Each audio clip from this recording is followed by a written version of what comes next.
আমরা স্মৃতির কথা বলছি। স্মৃতি তো আমাদের সবারই রয়েছে, কারো স্মৃতি কিছু কম, কারো স্মৃতি কিছু বেশি, যেটা আমরা চলার পথে মানুষের সাথে মিশতে মিশতে আমরা বুঝতে পারি। কিন্তু স্মৃতি অনেক গুরুত্বপূর্ণ, কারণ স্মৃতির উপর ভিত্তি করেই অনেক কিছু মূল্যায়ন করা হয়। ধরা যাক আপনি একজন শিক্ষার্থী, আপনার জীবনে স্মৃতি পরীক্ষার অত্যন্ত গুরুত্ব রয়েছে, কারণ আপনি যে শিক্ষা গ্রহণ করেন সেই শিক্ষার উপরে আপনার কিছু পরীক্ষা দিতে হয় এবং সেখানে উত্তীর্ণ হতে হয় এবং খুব ভালোভাবেই উত্তীর্ণ হতে হয়। আপনি যদি চাকুরিজীবী হয়ে থাকেন, আপনার হয়তো বিভিন্ন সময়ে বিভিন্ন ধরনের প্রেজেন্টেশন বা উপস্থাপন অথবা বিভিন্ন ধরনের ট্রেনিংয়ে অংশগ্রহণ করার প্রয়োজন হয়ে পড়ে, তখন আপনার কিন্তু স্মৃতির প্রয়োজন হয়, অর্থাৎ যেটাকে আমরা বলি মেমোরি, সেটা প্রয়োজন পড়ে। তো স্মৃতিশক্তি আমাদের সবারই রয়েছে, কারো কম বা বেশি। তো আমরা স্মৃতি কী উপায়ে উন্নত করা যায় সেই নিয়ে আমরা আজকে আলোচনা করব, অর্থাৎ স্মৃতি বাড়ানোর কৌশলগুলো নিয়ে আমরা আলোচনা করব। স্মৃতি আমাদের অনেক প্রকারে হয়ে থাকে। তো প্রথমত যদি আমরা স্মৃতির বিষয়ে যাই, প্রথমে আমাদের চোখে যেটা ভেসে পড়ে আমাদের সেই ছোটোবেলার স্মৃতি, শৈশবের স্মৃতি, কারো স্কুলে যাওয়ার স্মৃতি, কলেজে যাওয়ার স্মৃতি, বৈবাহিক স্মৃতি, অথবা চলমান কর্মস্থলের স্মৃতি, বিভিন্ন ধরনের স্মৃতি আমাদের চোখে ভেসে ওঠে। তো অনেক পুরনো স্মৃতিগুলোকে আমরা বলে থাকি লং টার্ম মেমোরি। আর যেসব স্মৃতি, ধরা যাক আপনি গতকালকে কোথায় গিয়েছিলেন, আজকে কি খেয়েছেন, সকালে কি খেয়েছেন, আজ শিক্ষক আপনাকে কি পড়ালো, তো এই সবগুলো হচ্ছে আমরা বলি শর্ট টার্ম মেমোরি। মেমোরিগুলোকে আরও অন্যান্য ভাগেও ভাগ করা যায়, সেন্সরি মেমোরি, ওয়ার্কিং মেমোরি। ধরা যাক সেন্সরি মেমোরি আমরা 100 মিলি সেকেন্ডস থেকে 1 থেকে 2 সেকেন্ডস পর্যন্ত যে টেম্পোরারি মেমোরিটি আমরা পেয়ে থাকি সেটাকে আমরা বলি সেন্সরি মেমোরি। একইভাবে ওয়ার্কিং মেমোরি আমরা 18 থেকে 30 সেকেন্ড পর্যন্ত যে স্মৃতিটি শোনার সাথে সাথে ধরে রাখতে পারি সেটা হচ্ছে ওয়ার্কিং মেমোরি। আর কম সময়ের মধ্যে আমরা যে স্মৃতিগুলো আমাদের মাথায় কাজ করে সেটি হচ্ছে শর্ট টার্ম মেমোরি। তো সাধারণত আমরা যারা শিক্ষার সাথে জড়িত থাকি বা শিক্ষা গ্রহণ করি, তো এগুলোকে আমরা শর্ট টার্ম মেমোরি বলেই আমরা হিসাব করে নিই। তো এগুলো যখন আমরা অনেক দিন ধরে চর্চা করি এবং স্মৃতিতে সংরক্ষিত রাখি, তখন এই শর্ট টার্ম মেমোরিগুলোই আমাদের কিন্তু পরবর্তীতে লং টার্ম মেমোরিতে পরিণত হয়। তো কোন উপায়ে আমরা আমাদের এই স্মৃতিগুলোকে লং টার্ম মেমোরি হিসাবে রাখতে পারি, আমরা সেই টেকনিকগুলো নিয়ে আমরা একটু আলোচনা করি। তো তার ফলে যেটা হবে, আপনার যদি মেমোরি ভালো থাকে, আপনি হয়তো আরও আপনার স্মৃতিকে উন্নততর করতে পারবেন। আর যদি আপনার স্মৃতি দুর্বল হয়, এই টেকনিকগুলো ফলো করলে আপনার স্মৃতিশক্তি আরও বেড়ে যাবে। অনেকেই আপনারা গান ভালোবাসেন অথবা গুনগুন করে গাইতেও পারেন, কিন্তু একটা জিনিস খেয়াল করেছেন কি, গানগুলো খুব সহজেই আপনার স্মৃতিতে রয়ে যাচ্ছে। কখনো কি বিশ্লেষণ করে দেখেছেন যে কেন এই গানগুলো আপনার স্মৃতিতে রয়ে যাচ্ছে? আসল কথা হলো, আপনি যদি কোনো গানকে ভালোবেসে ফেলেন, আপনি সেই গানকে কিন্তু আপনি বারবার শোনেন। তো বারবার শোনার ফলে যেটা হয় যে এই গানটি আপনার স্মৃতিতে একদম স্থায়ী হয়ে যায়। তার ফলে আপনি মনে করতে না চাইলেও পরবর্তী সময়ে আপনি যখন এই গানটি গুনগুন করেন, একটি লাইনের পরে পরবর্তী লাইনটি অটোমেটিক আপনার ঠোঁটে চলে আসে, অর্থাৎ আপনার স্মৃতি সাড়া দেয়। তো এখানে যে বিষয়টি গুরুত্বপূর্ণ সেটি হচ্ছে বারবার এই গানটিকে শোনা, এবং সেটা ক্লান্তিহীনভাবে শোনাটা তখন হয় যখন আপনি সেটিকে ভালোবেসে করেন। অর্থাৎ আপনি কোনো একটি বিষয়কে মনে রাখতে চান বা স্মৃতিতে রাখতে চান, তো সেই বিষয়টিকে আপনাকে বারবার মনে করতে হবে অথবা স্টাডি করতে হবে, যেটাকে আমরা বলি অধ্যয়ন করা। আমরা শিক্ষার্থীদের বলি তোমরা বারবার পড়ো। তো একই কাজ যখন আপনি বারবার করবেন, তখন কিন্তু সেটি আপনার স্মৃতিতে বেশ ভালোভাবেই থাকবে। ধরা যাক আপনি একটি কাজ করবেন, সে কাজটি প্রথমবার করলেন, কিছু ত্রুটি হলো, দ্বিতীয়বার করলেন, আরেকটু ভালো করলেন, কিন্তু ত্রুটি হলো, তারপরে বার করলেন, আপনার ত্রুটি হলো না, ভালো হলো, এবং বারবার করতে করতে আপনি কিন্তু এক্সপার্ট হয়ে গেলেন।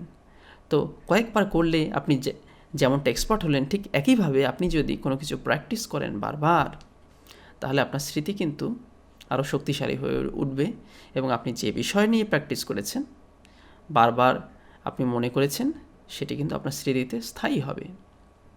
অর্থাৎ আপনি যদি আজকে একটি পড়া পড়লেন, আপনাকে যেটি করতে হবে, এই পড়াটি কিছুক্ষণ পরে মনে করার চেষ্টা করুন, দেখুন আপনি পারছেন কি না। তো ধরা যাক আপনি পারছেন। আপনি যখন রাতে ঘুমোতে যাবেন, তো আপনি রাতে একবার চেষ্টা করুন যে আপনি সেটা মনে করতে পারছেন কি না। অর্থাৎ এগুলো করতে হয় কি, যেটি করতে হয় সেটি হচ্ছে আপনি বারবার মনে করার চেষ্টা করুন, এবং আপনার নিজের মন থেকে প্রশ্ন করুন এবং উত্তর দেওয়ার চেষ্টা করুন। তো উত্তর যদি আপনি দিতে পারেন, তো আপনি নিশ্চিতভাবে জেনে গেলেন যে আপনার সে বিষয়টি মনে আছে। এবং এই মনে রাখার বিষয়টি কি, আপনি বারবার আপনি কয়েকটি ধাপে এটি পরীক্ষা করবেন।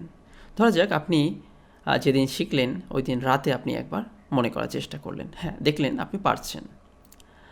তো আপনি এক সপ্তাহ পরে আবার উইকলি সামারাইজ করলেন, এবং তখন আপনি চেষ্টা করলেন যে আপনি সেটি মনে করতে পারছেন কি না। দেখলেন পারছেন, গুড। এবং আপনি তারপর মান্থলি, মাসে চেষ্টা করলেন, মাস শেষে আপনি দেখলেন পারলেন, এবং দেখবেন আপনি বছর শেষে আরেকবার চেষ্টা করুন, এবং হয়তোবা আপনি পেরে যাবেন। এবং পারলে দেখা যাবে যে পরবর্তী সময়ে আপনার এই 3 থেকে 4 বার যখন আপনি এটাকে রিপিট করলেন, অর্থাৎ আপনি এটাকে রিকল করলেন বা আপনি এটাকে পুনরুদ্ধার করলেন, তো তার ফলে দেখা যাবে যে এই মেমোরিটি, অর্থাৎ এই স্মৃতিটি আপনার জীবনে পার্মানেন্ট হয়ে যাবে। তো এখন শ্রদ্ধা ভরে স্মরণ করছি একজন অ্যানাটমিস্ট ডক্টরের কথা, ডক্টর মনসুর খলিল স্যার। উনি একজন অত্যন্ত ভালো শিক্ষক, এবং তিনি আমাদেরকে এই বিষয়টি শিখিয়েছিলেন এক সময়, যে একই জিনিস যখন আমরা বিভিন্ন স্তরে যখন আমরা সেটাকে চিন্তা করি বা সেই স্মৃতিটাকে মনে করি, তো তার ফলে ওই স্মৃতিটা কিন্তু আমাদের জীবনে পার্মানেন্ট হয়ে যায়, অর্থাৎ সেটি আমরা আর ভুলি না। আর একটি গুরুত্বপূর্ণ বিষয় যেটি আপনারা বারবার মনে করবেন, সেটি হচ্ছে স্মৃতি ভালো বা মন্দ বলে কিছু নেই। স্মৃতি হলো ইজ অল অ্যাবাউট পরিশ্রম। অর্থাৎ আপনি যতটা বেশি পরিশ্রম করতে পারবেন, ততটা বেশি স্মৃতি আপনি ধারণ করতে সক্ষম হবেন। আপনার মেমোরির যে ক্যাপাসিটি, আপনি যদি প্র্যাকটিস করেন, এজন্যই বলা হয় যে আপনি যদি প্র্যাকটিস না করেন, রেখে দেন, তাহলে আপনার স্মৃতিতেও মরিচা ধরবে। সুতরাং আপনি যদি প্র্যাকটিস করেন, আপনার স্মৃতি ভালো হবে। আপনি টমাস আলভা এডিসনের কথাই ভাবুন, তিনি বলেছিলেন যে আমার 1% হয়তো আমার মেধা, কিন্তু 99% হচ্ছে আমার পরিশ্রম। সুতরাং বারবার যদি আপনি রিপিট করেন বা প্র্যাকটিস করেন, অধ্যবসায় করবেন, তখন আপনার স্মৃতি কিন্তু আপনার সঙ্গে বিট্রে করতে পারবে না, এবং আপনি সেই স্মৃতিটি একদম স্থায়ীভাবে আপনার মস্তিষ্কে থেকে যাবে।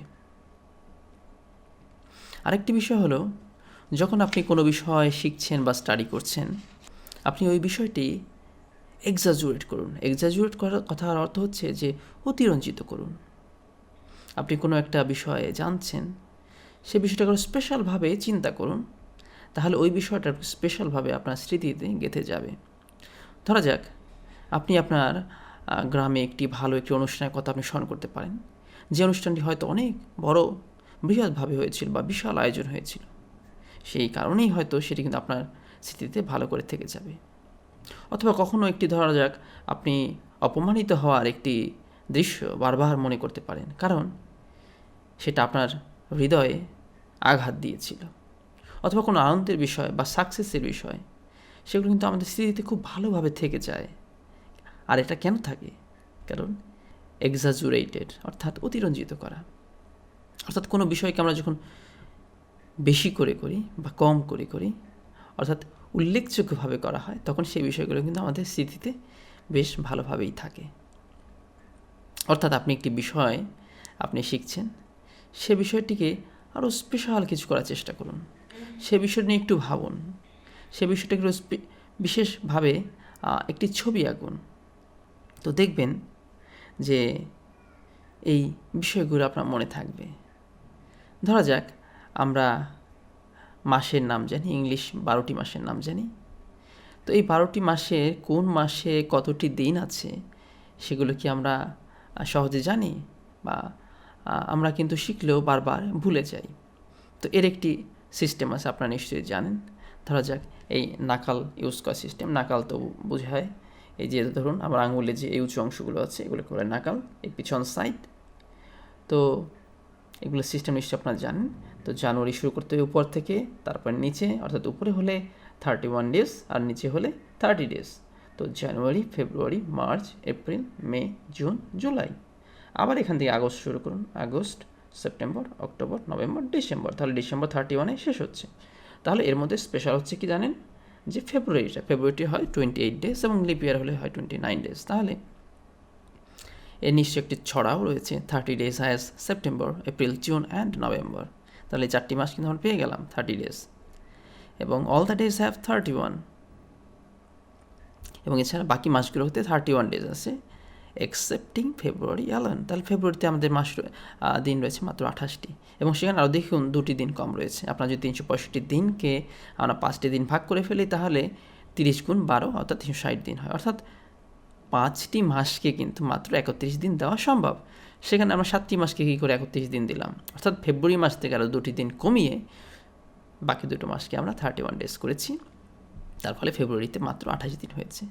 আর 66 অর্থাৎ 366 দিন হলে তখন একটি দিন আমরা ওই ফেব্রুয়ারিকেই দিয়ে দেই। তো এই যে স্পেশালিটি, হ্যাঁ, এই যে আলাদা করা, এই যে এক্সাজুয়েট করা, তো এটি কিন্তু একটি কৌশল। তো আমরা স্মৃতিকে বাড়ানোর জন্য এই কৌশলটি আমরা অবলম্বন করতে পারি, যে কোনো বিষয়কে একটু অতিরঞ্জিত যদি করি তখন সেই বিষয়টি আমাদের বেশ স্থায়ী হয়।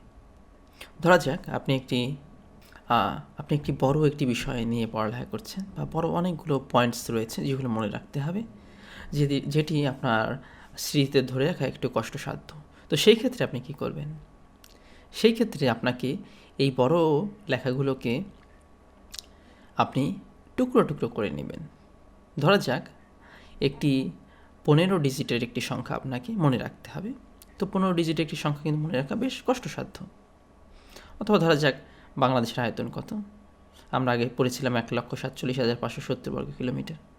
এখন হয়তো পরিবর্তন হয়েছে, কারণ আমাদের সমুদ্র সীমা আরও বেড়ে গেছে। তো এই সংখ্যাগুলো মনে রাখার আরেকটি সহজ উপায় হচ্ছে যে সংখ্যাগুলোকে আপনার ভেঙে ভেঙে আমরা কয়েকটি টুকরো যদি করি তখন এটি মনে রাখা বেশ সহজ মনে হয় বা সহজ হতে পারে।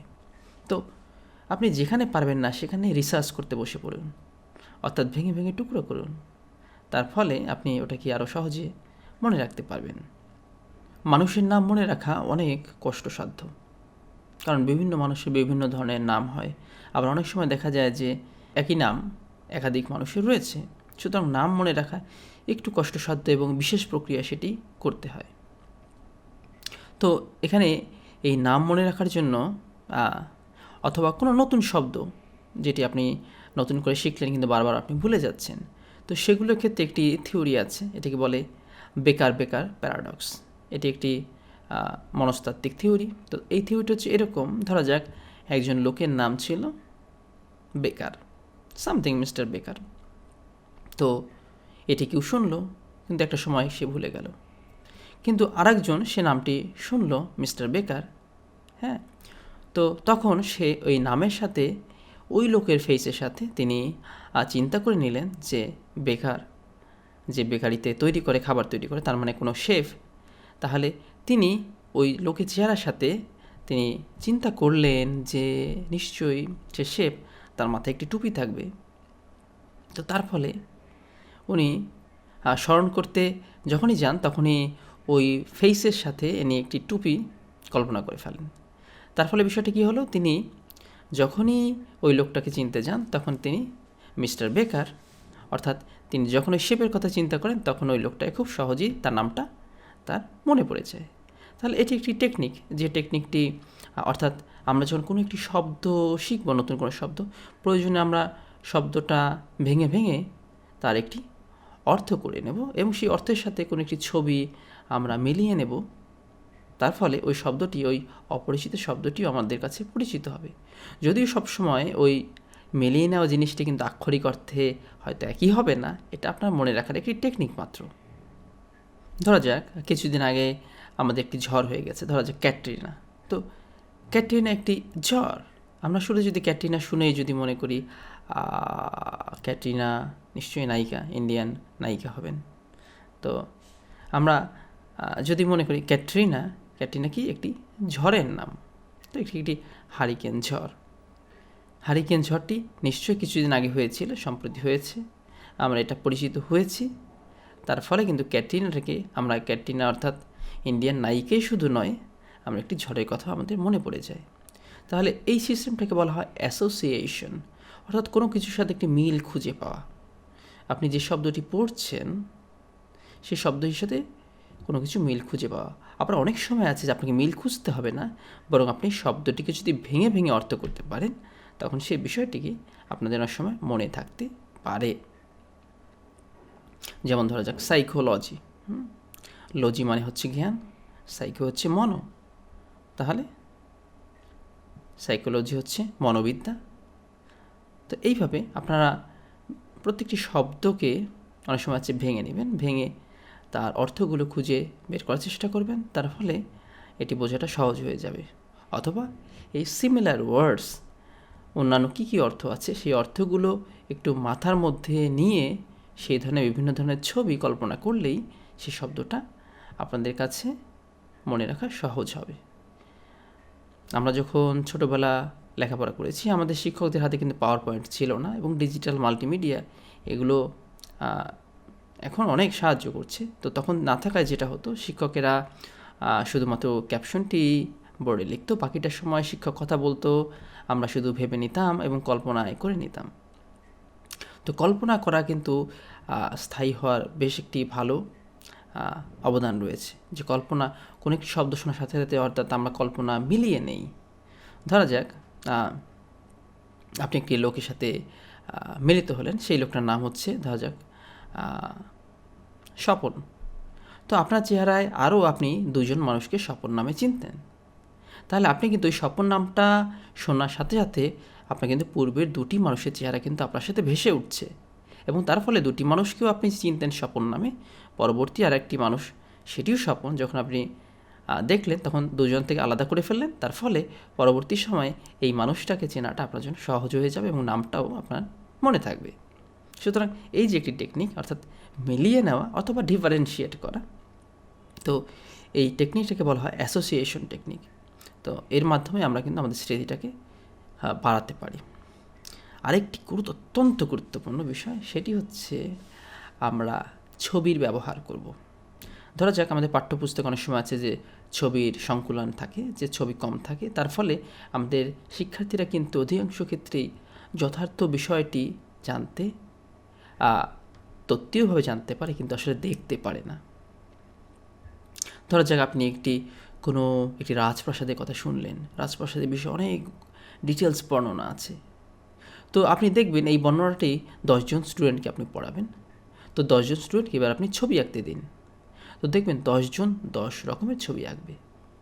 কিন্তু ধরা যাক বিষয়টি একটি হিস্টোরিক্যাল প্লেস, তার ফলে 10 ধরনের ছবি কিন্তু সেটা হতে পারে না, সেটা হবে একটাই ছবি। তাহলে এটা কি সবচেয়ে ভালো হতো না যদি সবাইকে ওই ছবিটা দেখানো যেত? তাহলে সেটা রিয়াল বিষয়টাই সবাই জানতে পারতো। আমরা এই ধরনের বিভিন্ন ধরনের লেখাপড়া আজকাল আমরা করে থাকি, অথবা অনেক শিক্ষকেরা আছেন যারা পাওয়ার পয়েন্ট স্লাইডটাও ঠিকমতো তৈরি করতে জানেন না, তারা শুধু জানেন টেক্সট টেক্সট টেক্সট, অথবা বইয়ের পেজটি পারলে তারা ছবি তুলে স্লাইড শোর মধ্যে দিয়ে দেন, কিন্তু সেটি আসলে সঠিক নয়। আমাদের ডিজিটাল মাল্টিমিডিয়ার উদ্দেশ্য হচ্ছে যে সেখানে অনেক বেশি আমরা ছবি ব্যবহার করব, অর্থাৎ আমরা শিক্ষার্থীদের সাথে যে বিষয়ে আলোচনা করছি তার একটি ছবি তাদেরকে দেখাবো, তার ফলে তারা রিয়াল বিষয়টার বিষয়ে কীভাবে জানতে পারবে, এবং তাদের মনে আর আলাদা অস্পষ্টতা থাকবে না। তো আমরা নতুন একটি বিষয়, নতুন একটি টার্ম যখন আমরা জানি, তখন সেই সাথে যদি আমরা ছবিটা দেখতে পারি, তাহলে ওই শিক্ষাটা আরও বেশি স্থায়ী হয়। তো ছবি দেখার ফলে যেটি হয়, এই ধরনের কোনো ধরনের জটিলতা থাকে না। এবং আপনি কল্পনা করে অনেক সময় আছে যে বিভিন্ন ধরনের আপনি কল্পনা করে ছবি ভেবে নিয়েছেন, কিন্তু দেখা যাচ্ছে সেই ছবিগুলোর সাথে আসলে লেখাটা ম্যাচ করছে না। তার ফলে যেটা হয়, আপনি যদি শুধু ছবিটা দেখতে পারতেন, সেই ক্ষেত্রে যেটা হতো যে রিয়াল জিনিসটাই আপনি দেখতে পারতেন, এবং পরবর্তী সময়ে আপনার কোনো কিছু মনে করা থাকলে ওই ছবিটি ভাবলেই অনেক উত্তরগুলো আপনি পেয়ে যেতেন। আর ছবি দেখার বিশেষ সুবিধা হচ্ছে যে একই সাথে আমরা কথা শুনছি আর ছবিটাও দেখছি, তার ফলে দুটি কাজ একসাথে করছে, অর্থাৎ ব্রেইন যত বেশি ব্যবহৃত হবে বা মস্তিষ্ক কাজ করবে, সে বিষয়টি স্মৃতিতেও বেশিক্ষণ থাকবে। যেমন মনে করুন, আমরা বাংলা সনের কথা যদি আমরা ভাবি, যে বাংলা সনেও কিন্তু আমরা এটিও একটি সোলার সিস্টেমের মাস, অর্থাৎ আমাদের কিন্তু সৌরবর্ষ একটি, তো এটিও 365 দিন এবং 366 দিনে হয়। এবং বাংলা বছরের ক্ষেত্রে কিন্তু আমরা যেটা জানি সেটি হচ্ছে যে প্রথম 5টি মাস আমরা কিন্তু 31 দিন হিসাবে হিসাব করি, আর যদি লিপিয়ার হয়ে থাকে তখন ফাল্গুন মাসে আমরা একটি দিন যোগ করি। তাহলে দেখুন, আমরা যদি বর্ষাকাল বা গ্রীষ্মকাল ধরি, তাহলে গ্রীষ্মকাল হচ্ছে 31 দুগুণে কত হয়, 62 দিনে। কিন্তু শেষে ধরুন আপনি বসন্ত ধরুন, হ্যাঁ, ফাল্গুন এবং চৈত্র, তাহলে দুটি মাস হলো 30-60 দিনে। তাহলে কিন্তু আমরা বসন্ত কিন্তু ডিসক্রিমিনেট করছি। যদি লিপিয়ার হয়ে থাকে তাহলে 61 দিন হচ্ছে, কিন্তু গ্রীষ্মকাল কিন্তু হচ্ছে আপনার 62 দিনে। তাহলে দেখুন, ঋতুগুলোকে আমি যদি 6টি ভাগ করেছি, সবাই কিন্তু সুষমভাবে দিনগুলো পায়নি। সুতরাং যখন আমরা এই পার্থক্যগুলো নিয়ে যখন আলোচনা করি বা ধরে নেই, তখন কিন্তু এইসব বিষয়গুলো স্মৃতিতে আমাদের খুব ভালোভাবে সংরক্ষিত হয়। এছাড়া আরও কিছু টেকনিক রয়েছে যেগুলো আমরা একটু আলোচনা করব। সেটি হচ্ছে, একটি হচ্ছে নিমোনিক ডিভাইস টেকনিক। তো নিমোনিক ডিভাইস টেকনিক বলতে বোঝায় আমরা সবাই সচরাচর শিক্ষার্থী অবস্থায় বা এখন যারা শিক্ষার্থী রয়েছেন তারা যেটি ব্যবহার করে থাকি, যে বিভিন্ন ধরনের প্রশ্নের বিভিন্ন ধরনের পয়েন্টসগুলোতে আমরা সেই প্রত্যেকটি পয়েন্টসের অদ্যাক্ষরগুলো বা নামের প্রথম যে বর্ণটি রয়েছে সেই বর্ণটি নিয়ে আমরা একটি শব্দ তৈরি করি, এবং শব্দটি মনে করেই আমরা কিন্তু এই প্রশ্নের উত্তরটি রেডি করে ফেলি। তাহলে এই অদ্যাক্ষর সিস্টেমটাও কিন্তু আগে থেকে ছিল, এটিকে বলা হয় নিমোনিক সিস্টেম বা নিমোনিক ডিভাইস। তো বাংলা এবং ইংলিশের ক্ষেত্রে, যেমন বাংলাও আমরা প্রত্যেকটি বর্ণ নিয়ে একটি শব্দ তৈরি করতে পারি, ইংলিশের ক্ষেত্রেও তাই। তবে ইংলিশে একটু স্পেশাল আছে, যেমন ইংলিশে যদি আপনি ধরা যাক কয়েকটি ওয়ার্ড থেকে অদ্যাক্ষর নিলেন, তো সেখান থেকে একটি ওয়ার্ড তৈরি করতে হবে। তো এটা তৈরি করার একটি টেকনিক আছে। টেকনিকটি হচ্ছে, এখানে আপনি দেখে নেবেন যে এখানে কয়টি ভাওয়েল রয়েছে, কারণ আমরা জানি কোনো একটি ওয়ার্ড তৈরি করতে গেলে ভাওয়েলটা গুরুত্বপূর্ণ। তো ভাওয়েলটি বসলে আমরা কিন্তু কী করতে পারি, সিলেবেল করতে পারি। আমরা জানি সিলেবেল কি, একটি ওয়ার্ডকে যে সেগমেন্টগুলোতে ভাগ করতে পারি যেগুলোকে বলা হয় আমাদের সিলেবেল। তাহলে ইংলিশের ক্ষেত্রে অদ্যাক্ষরগুলো দিয়ে যখন আপনি শব্দ তৈরি করবেন, আপনি একটি ভাওয়েলকে যোগ করে নেবেন। আর যদি ভাওয়েলের অভাবই হয়, সেক্ষেত্রে কিছু করার নেই, একটু সাজিয়ে নিতে হবে। তো সাজিয়ে নিয়ে আপনি অদ্যাক্ষরের মাধ্যমে একটি ওয়ার্ড তৈরি করতে পারেন, তার ফলে আপনার একটি প্রশ্নের উত্তর মনে রাখাটা সহজ হয়ে যাবে। এছাড়া আরেকটি গুরুত্বপূর্ণ টেকনিক হচ্ছে নোট টেকিং। আপনার যখন ক্লাস হয়, আমরা যখন কোনো সেমিনারে বা কর্মশালায় অংশগ্রহণ করি বা ক্লাসে অংশগ্রহণ করি, আমাদের কিন্তু অনেকেরই রয়েছে নোট নেওয়ার অভ্যাস। অর্থাৎ আপনার শিক্ষক যখন আপনার ক্লাস করছেন বা শেখাচ্ছেন, তখন কিন্তু অনেকেই থাকেন যারা শিক্ষকের দিকে তাকিয়ে থাকেন, কিন্তু কলম ঘুরতে থাকে খাতার উপর। অর্থাৎ শিক্ষককে বলার সাথে সাথে কয়েকটি ওয়ার্ড তিনি খাতায় টুকে নেন, এগুলোকে বলা হয় নোট নেওয়া। তো হয়তো এমনও হতে পারে যে অনেক সময় আছে এই নোটগুলো হয়তো আপনি কোনোদিন আর পড়লেনও না, কিন্তু না পড়লেও হবে কি, আপনি যে নোটটি নিয়েছেন তার ফলে আপনি একবারে শুনেছেন, হাত দিয়ে আবার লিখেছেন, অর্থাৎ আপনার ব্রেইন দুটো কাজ করেছে, তার ফলে আপনার কিন্তু স্মৃতি কম্পারেবলি বেশি হবে। এরপর আসি আমরা যখন পড়ি। তো আমরা যখন পড়ি তখন আমরা যে করব, আমাদের পাঠ্য বইয়ে বা যেখান থেকে আমরা পড়ছি না কেন, সেই সোর্সে আমরা বিভিন্ন ধরনের আন্ডারলাইন করতে পারি, মার্কিং করতে পারি, বক্সিং করতে পারি। বক্সময় গোল করে বক্স করে দেওয়া বিশেষ কিছু ওয়ার্ডে। সবগুলোতে যদি বক্স করেন তাহলে তো স্পেশালটা কিছু হলো না। আপনি যখন একটি প্রশ্নের উত্তর পড়ছেন বা কোনো একটি প্যারা পড়ছেন, আপনি বিশেষ বিশেষ ওয়ার্ডগুলোকে আন্ডারলাইন করুন অথবা কালারিং করুন। আমাদের কিছু হাইলাইটার রয়েছে, হাইলাইটার দিয়ে এগুলোকে মার্কিং করা যায়। অথবা আপনি চাইলে একটি সার্কেল দিতে পারেন, অথবা আপনি বক্স টানতে পারেন। তো সবগুলি আপনার ব্যাপার। অনেক সময় হচ্ছে কোনো কোনো ওয়ার্ডের প্রয়োজন, আপনি যদি ছবি আঁকতে পারেন, একটি ছবিও এখানে নিতে পারেন। একটা জিনিস মনে রাখবেন যে আপনার বইয়ের দাম হয়তো 200 বা 500 টাকা, কিন্তু আপনার নলেজের দাম তার থেকে অনেক বেশি। সুতরাং একটি বইয়ের একটি পেজ বাঁচানোর জন্যে আপনি ভাবলেন যে আমি কি করব না, বইটাকে নোংরা করব না, তো সেটি ঠিক হবে না। তার থেকে বরং উত্তম আপনি একটি পৃষ্ঠা নষ্ট করুন, তার ফলে আপনার যদি কিছুটা স্মৃতি বাড়ে বা মনে থাকে। তো এই যে টেকনিকগুলো, তো এই টেকনিকগুলোকে আপনার ফলো করা উচিত।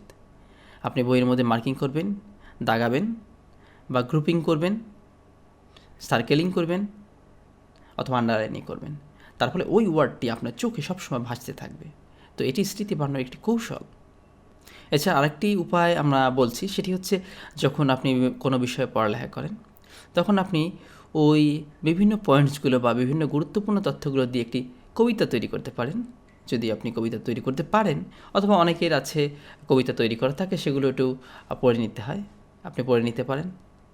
অথবা কোনো গান যদি তৈরি করে নিতে পারেন, বা সেই সংক্রান্ত যদি কোনো গান থাকে, ধরা যাক যেমন ABCDEFGHIJKLMNOP, তো এই যে যেমন গান আছে বাচ্চাদের জন্য, এই রাইম, হ্যাঁ, তো রাইম, রিদম, সং, এগুলোর মধ্যে একটা কিন্তু বিশেষ আকর্ষণ আছে। রিদম অর্থাৎ ছন্দ, তো ছন্দের যে বিট, এই বিটের তালে তালে আপনি যখন একটি জিনিস বারবার করবেন, তখন কিন্তু সেটি আরও স্মৃতিতে স্থায়ী বেশি হবে। তো এর একটা প্রভাব রয়েছে। আর অনেক ধরনের প্রশ্নের উত্তর অনেক শিক্ষার্থীরা তারা ছড়া তৈরি করে ফেলে, তার ফলে ছড়াটা মনে করলেই কিন্তু তার উত্তরটি মনে পড়ে যায়, অর্থাৎ স্মৃতি কিন্তু বৃদ্ধি পায়। অনেক শিক্ষার্থী আরেকটি কাজ করে থাকে, সেটি হচ্ছে বিভিন্ন ধরনের তথ্যগুলোকে নিয়ে সে একটি স্টোরি সাজিয়ে ফেলে, অর্থাৎ একটা পরে একটা কি হচ্ছে। অনেক সময় আছে কিছু কিছু তথ্য বা কিছু কিছু শব্দ একটির পর একটি সিকোয়েন্সিয়ালি অর্থাৎ ক্রমান্বয়ে মনে রাখতে হয়, যেখানে আপনি সিকোয়েন্সিয়ালি 2 নম্বরকে 5 নম্বর লিখতে পারবেন না। অর্থাৎ কোনো স্টেপ ধাপ যখন আপনি পড়বেন, তখন ধরা যাক 10টি ধাপ রয়েছে, অর্থাৎ 10টি ধাপ আপনাকে সিরিয়ালি লিখতে হবে। তো সেই 10টি ধাপ কোনোভাবে কিন্তু ভাঙা চলবে না। তো সেই ক্ষেত্রে অনেকে কিন্তু একটি গল্প তৈরি করতে পারে, বিভিন্ন ধরনের গল্প বা স্টোরি করে একটি পরে একটি পয়েন্টগুলোকে সেটা মনে করা সম্ভব। তো আপনি এই সকল ধরনের টেকনিক যদি অবলম্বন করেন বা চেষ্টা করেন, আমরা সবসময় সব ধরনের টেকনিক সব ক্ষেত্রে কাজে লাগে না, বা যেগুলো কাজে লাগে সেগুলো যদি আপনি মনে করেন বা এটি অনুসরণ করার চেষ্টা করেন, আপনি দেখবেন যে আপনার স্মৃতি হয়তো আগের থেকে অনেক ইমপ্রুভ হয়েছে। এবং এটি ইমপ্রুভ করা কিন্তু কোনো আলাদা ম্যাজিক নেই যে আপনি কোনো দৈব শক্তির বলে আপনি একবারে স্মৃতিকে উন্নতি করতে পারবেন, তা নয়। আপনাকে বারবার এইভাবে প্র্যাকটিস করতে করতে করতে করতেই আপনি আপনার স্মৃতিকে আরও উন্নত করতে পারবেন। তার ফলে আপনার মস্তিষ্কে আরও বেশি পরিমাণ তথ্য সংরক্ষিত হবে। আর আপনি যখন অনেক তথ্য আপনি জানবেন, তার ফলে আপনি যেটি হবেন সেটি হচ্ছে আপনি জ্ঞানীতে পরিণত হবেন।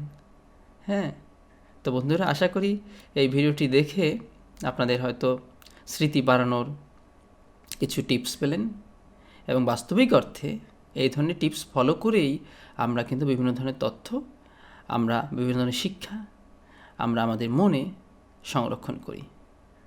এছাড়া আরও কিছু উপায় রয়েছে, যেমন ক্রমান্বয়ে অর্থাৎ সিরিয়ালি সিকুয়েন্সিয়ালি অনেকগুলো পয়েন্ট মনে রাখার কিছু উপায়, সেগুলো হয়তো অন্য আরেকটি ভিডিওতে আপনাদের সাথে শেয়ার করার চেষ্টা করব। তো বন্ধুরা, ভালো থাকুন, সুস্থ থাকুন। ভিডিওটি ভালো লেগে থাকলে হ্যাঁ শেয়ার করবেন, আর যদি পছন্দ হয় সাবস্ক্রাইব করতেও পারেন।